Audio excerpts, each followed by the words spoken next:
Aujourd'hui, 8 décembre, nous célébrons avec toute l'Église la fête de l'Immaculée Conception. Et à l'Évangile de la messe, nous réentendrons tout ce que nous venons de méditer depuis ces derniers jours. Je vous propose de vous attarder sur un verset de la lettre de Saint Paul aux Éphésiens que nous allons entendre également pendant cette célébration. Béni soit Dieu, le Père de notre Seigneur Jésus-Christ. Il nous a choisis dans le Christ avant la fondation du monde pour que nous soyons saints, immaculés devant lui, dans l'amour.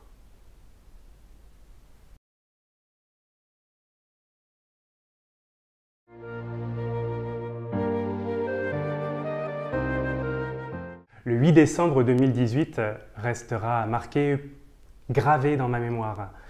Ce jour-là était prévu une procession dans la ville à Mézières pour fêter l'Immaculée Conception. Et la messe qui devait suivre était la messe des confirmations de quelques jeunes de nos paroisses. Cependant, ce jour-là, en 2018, nous étions en pleine crise des Gilets jaunes et tout ce que nous avions prévu est un peu tombé à l'eau. Et d'heure en heure, l'angoisse chez certains et chez certaines montait cet après-midi-là du 8 décembre. Nous avons réussi quand même à nous retrouver à l'heure dite pour le chapelet, mais nous nous sommes enfermés en quelque sorte au presbytère de Mézières. Nous étions presque 70 à prier ensemble le chapelet, alors qu'autour de nous, la ville était comme en état de siège entre les CRS et les manifestants. Ce climat de guerre presque civile qui a marqué beaucoup, eh bien, les 70 qui étaient au presbytère, nous l'avons vécu vraiment avec une immense ferveur. Et j'oserais dire que c'est finalement un des plus beaux et des plus intenses chapelets que j'ai vécu ce jour-là, parce que nous avons vraiment ressenti la paix et la protection du Seigneur par l'intercession de la Vierge Marie.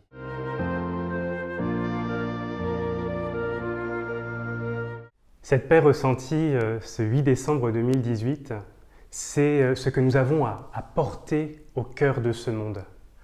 Tiraillé par les ténèbres, par les ombres, par les guerres. Devant les souffrances, devant les noirceurs de cette vie, de nos vies, nous pourrions désespérer de notre capacité à désirer le bien, à construire et à mettre en œuvre ce bien. Mais aujourd'hui, la Vierge Marie apparaît comme un phare lumineux, nous rappelant que l'humanité est voulue depuis l'origine comme étincelante, étincelante de pureté. Et c'est ce que nous célébrons aujourd'hui avec la Vierge Marie.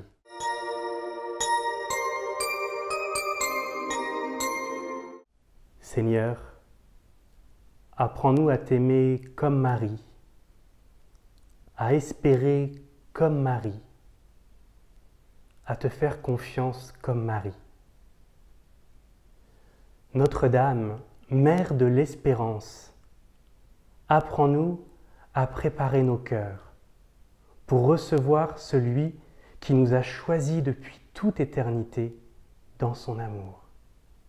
Amen.